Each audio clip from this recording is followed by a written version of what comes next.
करोति अन्यानकरम् आरोग्यं सम्पदा ईशुमन्यासाय आत्मज्योति नमोस्तुते आत्मज्योति नमः ब्रह्मज्योति नमोस्तुते ब्रह्मज्योति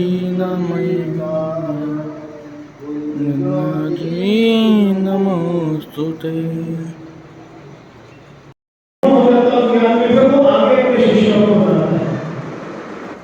तो ये बहुत एक अच्छी प्रथा से हम जुड़े हैं। मैं बहुत बहुत धन्यवाद देता हूँ। मैं तो ये समझता हूँ कि मैं बड़ा संसार के ईश्वर में उलझा हुआ व्यक्ति हूँ और मुझे इनके आशीर्वाद से थोड़ा भूलने का मौका मिल रहा है और ये सदा हम पे अपना आशीर्वाद बनाए रखें, हमें ठीक करते रहे, हमें सही मार्ग दिखाते रहे। ये बहुत अच्छी बात है और हमने 2 दिन में जो सीखा समझा, गुरुजनों की बातें सुनी,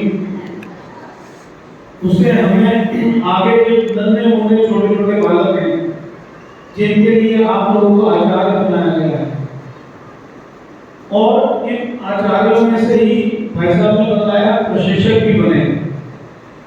मीन जब आप लोग 2-4-6 महीने 8 महीने साल भर ऐसे आचार्य काम करोगे और जो चीजें यहाँ सिखाई गई हैं इनका अभ्यास करोगे तो एक दिन ये आएगा कि आप उस इन चीजों की मास्टर बन जाओ। तब आप आगे जो नए आचार्य आएंगे उनको आप सिखा पाओगे, बता पाओगे, आप उनको करेक्ट कर पाओगे। सबसे बड़ी बात ये बताई अच्छी भाई साहब ने कि कई प्रदेशों में स्वर को स्वर बोला जाता है, किसी चीज को ह से बोला जाता है, प्रोनाउंसिएशन चेंज हो जाती है। प्रोनाउंसिएशन चेंज होने से उसका शब्द का मीनिंग अलग हो जाता है। तो ये सब चीजें इतनी बारीकियां हैं। मैं कई बार हंसी मजाक में पंजाबी को मतलब कई बार किसी चीज का शब्द मजाक उड़ा देते हैं। मजाक उड़ाते उड़ाते वो हमारी हैबिट फॉर्म हो जाती है और वो हैबिट फॉर्म होने से क्या होता है कि हमारे मुंह से गलत चीज निकल जाती है और आज की जुबान पे हमेशा सरस्वती रहती है।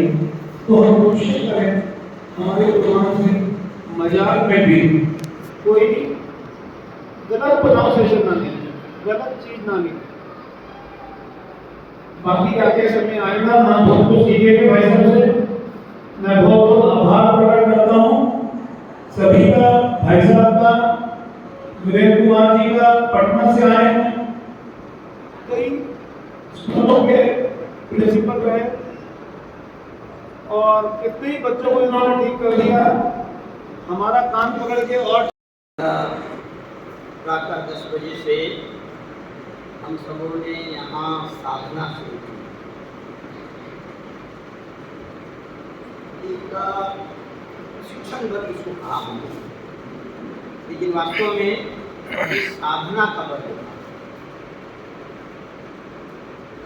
लेकिन साधना में जो शिष्य जाते हैं सब सफल होते हैं ऐसा नहीं है। ऋषि मुनियों के आश्रम में आज भी अपने देश में बड़े बड़े संत हैं जिसमें देश के हजारों युवक युवतियाँ उनके शिष्य बनते हैं और महीनों आश्रम में रहकर अपने जीवन के विकास के मार्ग पर आगे बढ़ने का प्रयास करते हैं। ये एक अल्प समय का समय था, कार्यक्रम था, लेकिन एक साधना का वर्ग था। साधना की आवश्यकता क्यों पड़ती है? जब जीवन में कुछ बड़ा काम करना पड़ता है ना,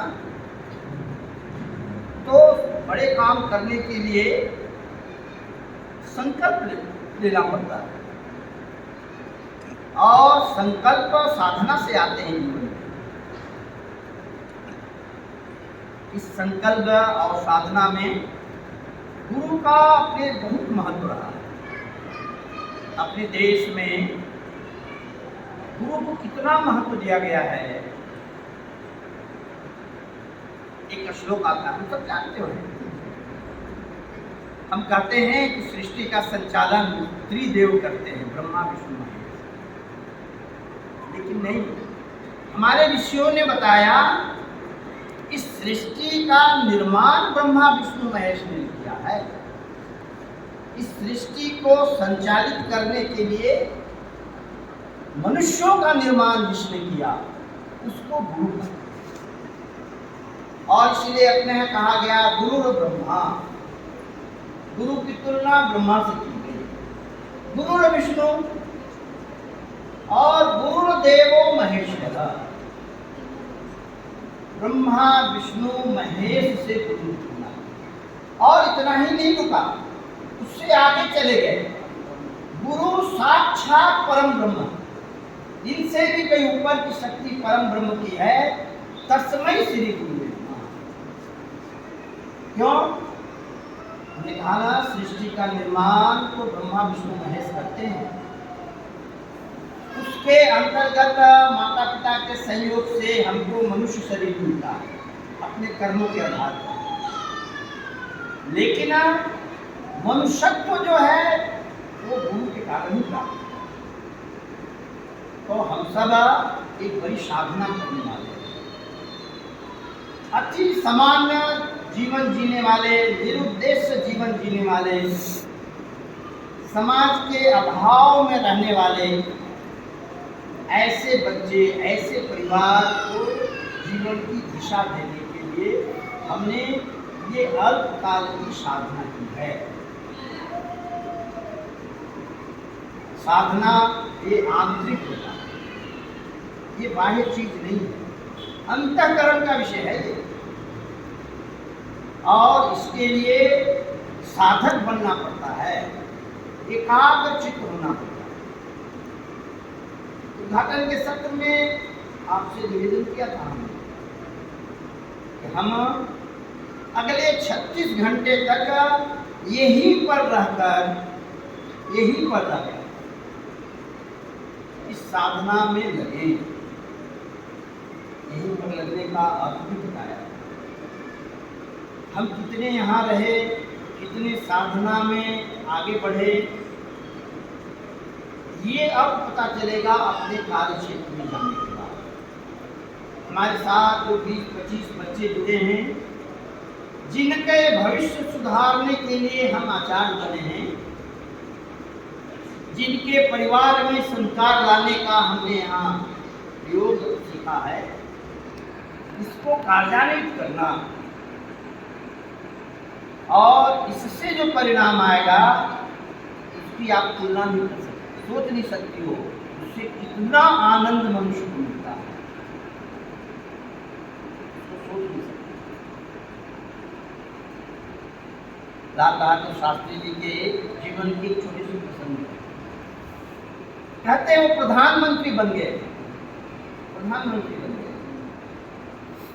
और किसी बड़े जनसभा को संबोधित करने गए। देखा उन्होंने कि जब वो छोटे कक्षा में, द्वितीय तृतीय कक्षा में पढ़ते थे, तो जो शिक्षक पढ़ाते थे उनको,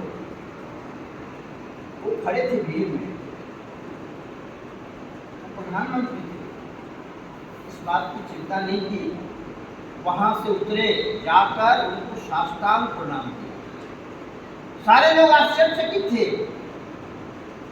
वो जो उनके शिक्षक थे, शरीर पर सही वस्त्र भी नहीं था, अति समान आधे धोती पहन रखी थी और एक समान सी कुर्ते पहन रखे। उसके सामने नतमस्तक कौन हुआ? इस देश के प्रधानमंत्री। वो देश का प्रधानमंत्री नहीं था, इस देश की परंपरा थी। शिष्य हमेशा गुरु के सामने नतमस्तक और इसलिए अपने कार्य पद्धति में हम कुछ बातें सिखाते हैं। ये हमको बच्चों को भी सिखाने की जरूरत है। अपने से बड़ों को सम्मान करने को आना चाहिए। और हमारा केंद्र चल रहा है, उस समय गांव के कोई वरिष्ठ उम्रदराज व्यक्ति आते हैं तो बच्चों को खड़ा होकर उनका सम्मान करना चाहिए। आचार्य के साथ सबको खड़ा होकर ये समान हिंदू परंपरा है। लेकिन ये परंपरा बहुत बातें हम भूल रहे हैं, ये बात भी भूल रहे हैं। माता पिता को पैर छूकर प्रणाम करना चाहिए। हम जब केंद्रों में जाते हैं और बच्चों से पूछते हैं अपने पिताजी का नाम बताओ,